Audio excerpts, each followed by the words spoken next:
주님의 고난을 깊이 묵상하며 동참하는 이 고난주간, 새벽을 깨워 주님 앞에 나오신 여러분 한 사람 한 사람을 주님의 이름으로 축복하고 또 환영합니다. 이 아침 우리가 함께 말씀을 나누는 가운데 주님 주시는 새 힘과 능력이 우리 모두에게 함께 하시기를 다시 한번 주님의 이름으로 축복합니다.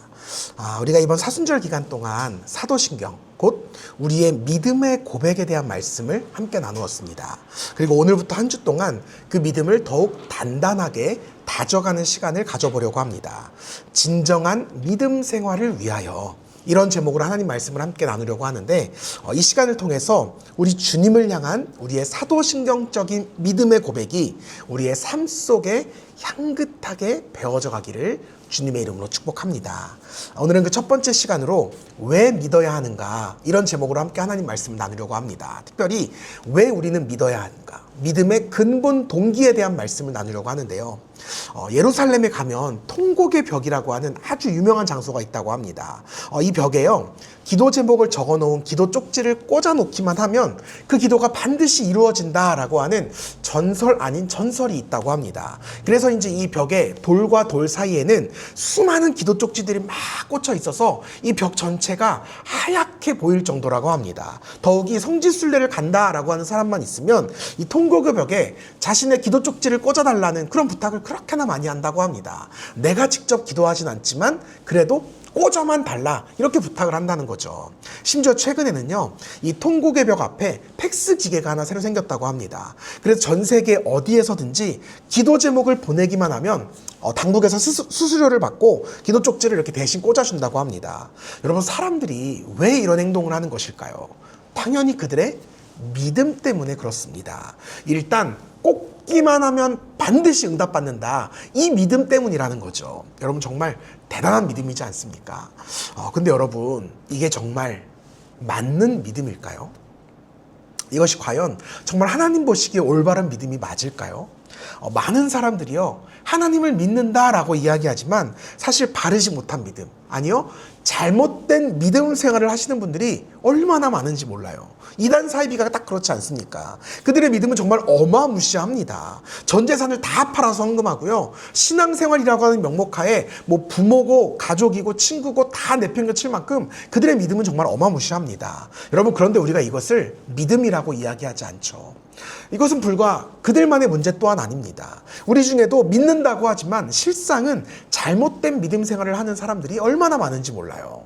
그렇다면 여러분, 이러한 바른 믿음 생활과 잘못된 믿음 생활을 구분해주는 기준은 무엇일까요? 바로 믿음의 근본 동기입니다. 우리가 왜 믿는가? 왜 믿어야 하는가? 라고 하는 질문에 어떤 답변을 내리느냐에 따라서 이것이 바른 믿음이 될 수도 있고 잘못된 믿음이 될 수도 있습니다. 성숙한 믿음이 될 수도 있고 미숙한 신앙이 될 수도 있어요. 나아가 하나님이 기뻐하시는 믿음이 될 수도 있고 하나님이 싫어하시는 믿음이 될 수도 있다는 것입니다. 우리의 믿음의 그 크기가 아무리 크고 깊다 할지라도 이 동기가 바로 서지 않은 믿음은 절대 바른 믿음이 될 수 없습니다. 앞선 이 통곡의 벽처럼 도리어 점점 미신에 가까워져 갈 뿐입니다. 그렇다면 여러분, 우리의 믿음이 이 바른 믿음으로 굳건하게 세워지기 위해서 우리는 어떤 이유 때문에, 어떠한 동기를 가지고 믿음 생활을 해야 하는 것일까요? 지금부터 그것을 함께 살펴보려고 합니다. 첫 번째 믿음의 올바른 동기는 우리 인간 능력의 한계입니다. 여러분, 우리는 한계를 지닌 존재예요. 그런데도 우리는 마치 무엇이든 다 할 수 있는 것처럼 살아갑니다. 저희 첫째 아이가 어렸을 때요, 몸이 좀 약했어요. 1년에 한 번씩은 늘 그 폐렴에 걸려서 병원에 입원해야 했습니다. 근데 그때마다요, 아빠로서 제가 해줄 수 있는 것이 너무너무 미약한 거예요. 아니, 그 병원에 차로 데려다 주는 거 말고는 아무것도 할 수 있는 게 없는 거예요. 제가 아빠가 되면서 결심한 게 있거든요. 이 아이를 위해서 내가 무엇이든 다 해주리라. 그렇게 강하게 다짐을 했건만 정작 이 아이를 위해서 해줄 수 없는 제 자신의 그 초라한 모습을 바라보면서 저는 저의 연약함, 그리고 저의 한계를 절실히 경험할 수밖에 없었습니다. 또한 오늘날의 많은 사람들이요, 돈만 있으면 다 된다고 이야기합니다. 실제로 정말 돈만 있으면 다 될 것 같아요. 이 돈이 신이고 돈이 전능함입니다. 하지만 그러한 돈으로도 살 수 없는 것이 분명히 존재한다는 거예요. 바로 행복이고 사랑이 그렇습니다. 실제로요, 서울의 강남의 그 주부들을 대상으로 설문조사를 진행을 했대요. 그런데 무려 90%가요, 이혼하고 싶다고 이야기했다고 합니다. 그리고 그중 70%는 내가 다시 결혼을 할 경우 절대 돈을 보고 결혼하지 않겠다, 이런 답변을 내놓았다고 합니다. 여러분, 만약 우리가 돈으로 행복을 살 수 있고 사랑을 살 수 있다면 이런 조사 결과가 나오겠습니까? 우리는 우리의 힘, 우리의 능력으로 무엇이든 다 할 수 있다라고 생각하고 살아가지만 막상 우리 삶에 정말 중요한 것들은 우리 힘으로 할 수 있는 것이 아무것도 없습니다. 우리는 내 마음대로 심장 박동수를 조절할 수도 없고요. 또 내 마음대로 컨디션을 조절할 수도 없습니다. 내가 맘먹은 대로 일이 이루어지지도 않고요. 노력한다고 다 좋은 결과를 얻지도 못합니다. 또 내가 원하는 대로, 내가 바라는 대로 모든 사람과 좋은 관계를 맺기란 불가능한 일입니다. 이처럼 우리는 능력의 한계를 지닌 존재입니다. 우리가 바로 이 인간 능력의 한계를 절실히 경험하게 될 때 우리는 그때 비로소 하나님을 찾게 돼요. 그때 하나님을 전적으로 믿고 의지하게 됩니다. 여러분, 갓난아이들이 태어나면요, 전적으로 부모를 의지합니다. 자기 능력으로 아무것도 할 수 없음을 인정하기 때문에, 알기 때문에 부모를 100% 신뢰하면서 자신의 삶을 부모에게 완전히 맡긴다는 거예요. 이것이 아이의 생존법이자 믿음인 것입니다. 우리가 아이들에게 배워야 할 믿음이 바로 이런 믿음이라는 거예요. 사랑하는 여러분, 나의 능력이 아니라 하나님의 능력을 의지해야 합니다. 나는 할 수 없어도 하나님은 하실 수 있으세요. 바라기는 우리 모두에게 하나님을 향한 온전한 믿음과 신뢰가 굳건하게 세워지기를 주님의 이름으로 축복합니다. 두 번째 믿음의 동기는요, 우리 생명의 한계입니다. 우리는 모두 죽습니다. 하지만 우리는 마치 영원히 살 것처럼 살아갑니다. 하지만 중요한 사실은 우리가 아무리 죽지 않을 것처럼 짝각가며 살아간다 할지라도 결국 우리 모두는 다 죽는다는 사실입니다. 일전에 그 한 여성의 성형수술 과정을 담은 그 영상 한 편을 제가 보았던 적이 있습니다. 근데 70대 할머니가요, 이제 성형수술을 한 거예요. 그리고 나서 이제 한 2달 정도가 흐른 다음에 거울에 자신 얼굴을 비춰보았습니다. 근데 이 거울 속에요, 마치 30대처럼 보이는 너무너무 아리따운 얼굴의 여인이 담겨 있는 거예요. 이 할머니가요, 얼마나 행복해 하는지 막 춤을 추는 거예요. 그렇게 춤을 추면서 기뻐하면서 집으로 돌아갔거든요. 근데 그 집으로 돌아가는 그 할머니의 뒷모습을 카메라가 딱 이렇게 담는데요, 그 돌아가는 뒷모습이, 그 걸음걸이가 영락없는 70대 할머니의 걸음이었다는 거예요. 여러분, 이 영상이 우리에게 말하고자 하는 바가 무엇일까요? 우리의 과학과 기술, 또 의학이 아무리 발전한다 할지라도 그 누구도 시간의 흐름을 거스를 수는 없다는 것입니다. 우리의 인생은 결국 죽음을 향해 나아가는 인생이라는 거예요. 이처럼 우리 모두는 다 죽습니다. 당장 오늘에라도 아무 까닭 없이 죽을 수 있는 존재가 우리라고 하는 존재입니다. 죽음 앞에 장사 없고요, 죽음 앞에 이유 없습니다. 이러한 죽음의 문제 앞에서 그 누가 자유할 수 있을까요? 그 누가 담대할 수 있을까요? 우리가 우리 생명의 한계를 깨닫는다면 우리는 예수 그리스도의 십자가 은혜를 절실히 의지하고 찾을 수밖에 없습니다. 이것이 우리가 예수님을 믿는 근본 동기가 되어야 한다는 겁니다. 제가 오늘 본문 말씀을 다시 한번 읽어볼게요. 셋도 아들을 낳고 그 이름을 에노스라 하였으며 그때 사람들이 비로소 여호와의 이름을 불렀더라. 아멘. 여러분, 에노스가 태어나기 전까지요, 창조 이래 그 어떤 인간도 하나님을 찾았던 적이 없어요. 하나님의 이름을 불렀던 적이 없습니다. 그런데 너무 당혹스러운 일이 생겨난 거예요. 이 에노스라고 하는 존재가 우리 곁에 생겨난 겁니다.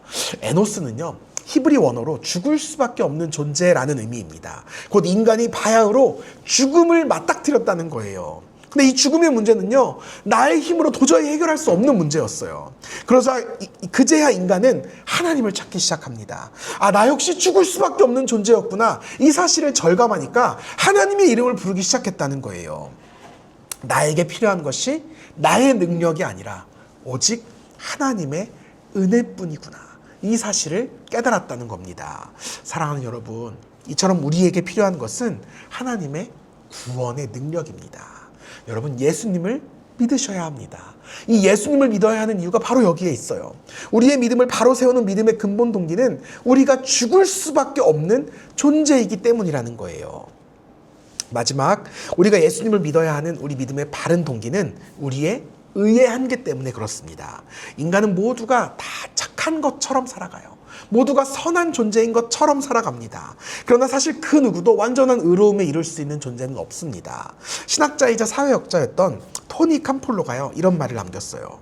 모든 인간은 죽을 때 자기가 못다 이룬 업적을 후회하면서 죽지 않는다. 도리어 바르게 살지 못한 것을 후회하면서 죽는다. 저는 정말 이 말에 전적으로 동의합니다. 제가 그리 오래 살진 않았지만 저는 그 목회자라고 하는 직업의 특성상 죽음과 참 가까운 삶을 살아왔습니다. 무수히 많은 장례식에도 참여를 했고요. 또 장례 예배를 정말 많이 집례하기도 했습니다. 그 가운데 임종을 앞둔 분들을 찾아가서 임종 예배를 드렸던 적도 덜어 있습니다. 그런데 그 임종 예배를 드릴 때마다 그분들이 공통적으로 늘 하시는 말들이 있으셨어요. 그게 무엇이냐? 그때 내가 1,000만 원만 더 벌었더라면, 그때 내가 승진만 제때 했더라면.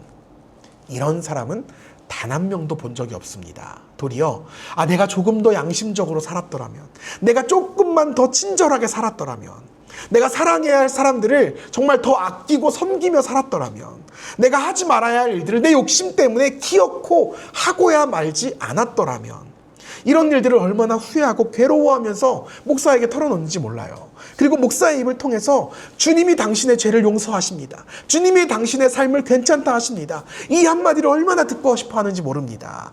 결국 우리 인생에 있어서 우리에게 가장 중요한 것은 돈도 명예도 권력도 쾌락도 아니라는 거예요. 오직 의로움이라는 것입니다. 하나님 앞에서의 의로움이 가장 중요한 가치가 된다는 겁니다. 그렇다면 여러분, 우리는 어떻게 이러한 의로운 삶을 살아갈 수 있을까요? 노력하면 될까요? 수행하면 될까요? 금욕하면 될까요? 아니요. 우리가 아무리 수행하고 금욕한다 할지라도 우리의 삶이 의로워지지 않습니다. 우리에겐 우리 스스로를 의롭게 할 만한 그 어떤 능력도 의지도 없기 때문에 그렇습니다. 우리를 의롭게 하는 것은 오직 하나, 예수 그리스도의 거룩한 보혈의 능력뿐입니다. 나의 죄를 대신해서 십자가에 달려 흘리신 그 예수님의 보혈만이 우리를 의롭게 만들고 깨끗게 만드는 것입니다. 그렇기에 우리에게는 예수님이 필요해요. 우리가 예수님을 믿어야 하는 이유가 바로 여기에 있습니다. 이것이 우리의 올바른 믿음의 동기라는 거예요. 여러분, 말씀을 맺으면서요, 왜 우리가 예수님을 믿어야 할까요? 우리는 연약한 존재이기 때문에 그렇습니다. 우리는 죽을 수밖에 없는 존재이기 때문에 그렇습니다. 우리는 도저히 깨끗해질 수 없고 의로워질 수 없는 존재이기 때문에 그렇습니다. 그래서 우리에게는 예수님이 필요합니다. 여러분, 예수님을 믿어야 돼요. 이것이 우리 믿음의 근본 동기가 되어야 합니다. 바라기는 우리 믿음의 동기가 마치 그 통곡의 벽에 꽂는 기도 쪽지가 되지 않기를 바랍니다. 오직 우리의 능력이 되시고 생명이 되시고 의로움이 되시는 그 예수님을 믿고 의지하기 위해서 우리가 신앙생활을 할 수 있기를 바랍니다. 그리하여 우리의 삶 속에서 진정한 믿음 생활을 누리는 저와 여러분, 우리 모두가 되기를 주님의 이름으로 축복합니다.